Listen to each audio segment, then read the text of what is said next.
பரீட்சிக்க இந்த கொடுங்கோ சட்டம் வழிவகுக்கப்படுகிறது. சொத்துனா மக்களுக்கு சேவையாற்றுகிற மருத்துவமனைகள், பள்ளிக்கூடங்கள், விடுதிகள் இவைதான். இன்னும் கொடுமை என்னன்னா, பாதி நிதியை வெளிநாட்டிலிருந்து பெற்று மீதியை உள்நாட்டிலிருந்து பெற்று உருவாக்கின சொத்துக்களை கூட இந்த சட்டம் வந்தால் அதை முடக்கிட முடியும். பிரதமர் மோடி அவர்கள் கண் துடைப்புக்காக பல கிறிஸ்துவ அமைப்பு நிகழ்ச்சிகளை கலந்துக்கிட்டு ஏழைகள் கல்விக்காகவும் மருத்துவத்துக்காகவும் அவங்க செய்கிற செயல்களெல்லாம் பாராட்டி பேசினார். ஆனால் இப்போ என்ன செய்கிறாரு? இதுதான் அவருடைய உண்மையான முகம். இப்படி திடீர்னு இப்படி தன்னிச்சையான கொடுங்கல் சட்டத்தை கொண்டு வந்தால் குறிப்பாக பட்டியலின மக்கள், பழங்குடியின மக்கள், கிராமப்புற ஏழைகள் தான் அதிகம் பாதிக்கப்படுவாங்க. நிதி தரக்கூடிய, நிதி தருவதற்கு முன்வரக்கூடியவங்க அச்சுறுத்துகிற மாதிரியும் பிரிவுகள் இந்த சட்டத்திட்டத்தில் கொண்டு வந்திருக்கிறாங்க. இந்தியா முழுக்க ஆயிரக்கணக்கான கிறிஸ்துவ கல்வி மருத்துவ அமைப்புகள் இயங்கி வருது. அதெல்லாம் இல்லாமல் போனால் அரசால் அவங்க பண்ணிட்டு வர சேவையை உடனே இட்டு நிரப்ப முடியாது என்பதையும் என்னுடைய கடிதத்தில் அதை நான் சுட்டி காட்டியிருக்கிறேன். மொத்தத்தில் இந்த சட்ட திருத்தம் மத சுதந்திரம் மற்றும் சமூக சேவை விரும்புகிற மக்கள் மீதான கடுமையான தாக்குதல், அரசியலமைப்பு வழங்கக்கூடிய உரிமைகளை பறிக்கக்கூடிய செயல். கிறிஸ்தவ மக்கள் அதிகம் வாழுகிற, தேவாலயங்கள் அதிகம் இருக்கக்கூடிய கேரளா, அசாம் மாநிலங்களில் தேர்தல் நடக்க இருக்கக்கூடிய காரணத்தால் இப்போதைக்கு அவங்க பயந்து போய் பாஜக அரசு கொஞ்சம் பின்வாங்கி இருக்கு. ஆனால் கூடிய விரைவில் சிறப்பு கூட்டத்தொடர், நாடாளுமன்றத்தினுடைய சிறப்பு கூட்டத்தொடரை கூட்டி இந்த மசோதாவை நிறைவேற்ற சட்டமாக்குவதுதான் பாஜக அரசுடைய சதி திட்டம். கிறிஸ்தவ தொண்டு நிறுவனங்களால் இந்துக்களும் தான் அதிகம் பயனடைகிறாங்க. மதவரி பார்வையோடு மனிதநேய செயல்பாடுகள் மேலே தொடுக்கக்கூடிய இந்த தாக்குதல் ஒரு மதத்திற்கு எதிரானது மட்டுமல்ல, இது மனித குலத்திற்கே எதிரானது. இந்தியா மேலே உலக அளவில் அழிக்க முடியாத களங்கத்தை இந்த சட்டம் ஏற்படுத்துகிற ஆபத்து இருக்கு. நாடாளுமன்றமே முடங்கக்கூடிய அளவுக்கு எதிர்க்கட்சி உறுப்பினர்கள் இதை எதிர்த்து பேசியிருக்காங்க. இதில் அதிமுக நிலைப்பாடு என்ன? மக்கள் தெரிஞ்சிக்க வேணாமா? சொல்லுங்க பழனிசாமி அவர்களே, இந்த FCRA சட்ட திருத்தத்தை பழனிசாமி அவர்கள் நீங்கள் ஆதரிக்கிறீங்களா? இல்லை குடியுரிமை திருத்த சட்டம், வக்ஃப் சட்டம் திருத்தத்தில் துரோகம், இஸ்லாமியர்களுக்கு துரோகம் பண்ண மாதிரியே அடுத்து கிறிஸ்தவ மக்களுக்கு துரோகம் பண்ண தயாராகிட்டீங்களா? நேற்று ஒரு கூட்டத்தில் பழனிசாமி பேசியிருக்கிறார். சிறுபான்மை மக்களை கண்ணை இமை காப்பது போல் அதிமுக காக்கும் என சொல்கிறார். இப்போ இதுக்கு என்ன சொல்ல போறீங்க? அதிமுக என்ற கட்சி பாஜகவினுடைய கொத்தடிமை கூட்டமாக மாறி போயிருக்கு. அடிப்படை மனசாட்சி இருக்கக்கூடிய அதிமுக தொண்டர்களும் சில நிர்வாகிகளுமே வெளிப்படையாக புலம்புறாங்க. தன்னுடைய சுயநலத்துக்காக, தன்னுடைய பதவியை காப்பாற்றிக் கொள்வதற்காக இப்படி ஒரு நிலைமைகளை அதிமுகவை கொண்டு வந்து நிறுத்தி இருக்கிறார் பழனிசாமி.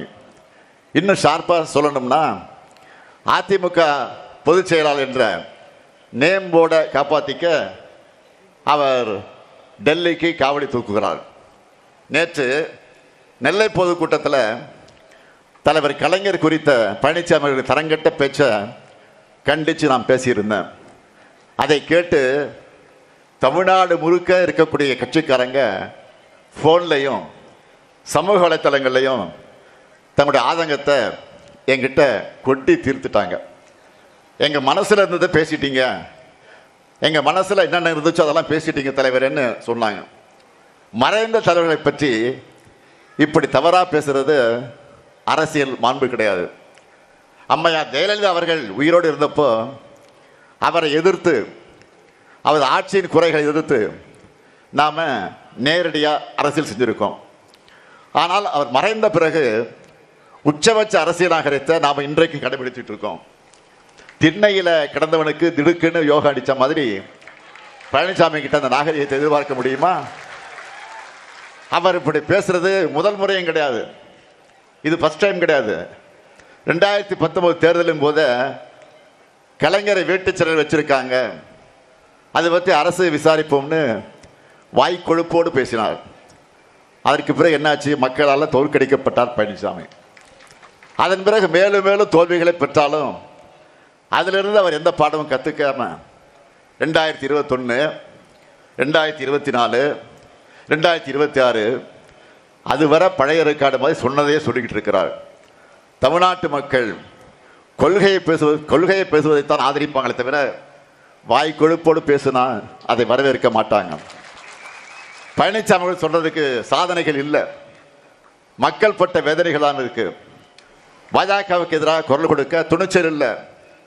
உதவியர்கள் மேலேயே அவருக்கு உதவிய மேலே நன்றி உணர்வு இல்லாமல் மனசு முழுக்க துரோகம் செஞ்ச நெஞ்சு தான் இருக்கு. இப்படிப்பட்ட இவர் கொடுக்கிற வாக்குறுதிகளையும் தமிழ்நாட்டு மக்கள் நம்ப தயாராக இல்லை.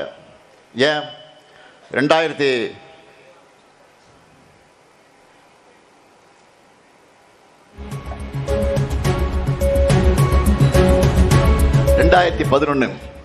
2016 ஆகிய 2 சட்டமன்ற தேர்தலிலும் கொடுத்த வாக்குறுதிகளை அதிமுக நிறைவேற்றல. அந்த வாக்குறுதிகளை நான் வாசிச்சா அது பழனிசாமிக்கு ஞாபகம் வராது. ஆனால் திமுக வாக்கு கொடுத்தா அதை எப்படியாவது செஞ்சு முடிப்போம். அப்படி இந்த தேர்தல் களத்தில் இறங்கி இருக்கக்கூடிய சூப்பர் ஸ்டார் தான் திமுக தேர்தல் அறிக்கை. நான் கூட பாடி காமிச்சேன் திருநெல்வேலியில், கேட்டிருப்பீங்க. கேட்டீங்களா நீங்கள்? பாடினவா மறுபடியும்? சூப்பர் ஸ்டாருன்னு யாருன்னு கேட்டா சின்ன குழந்தைகளும் தான்.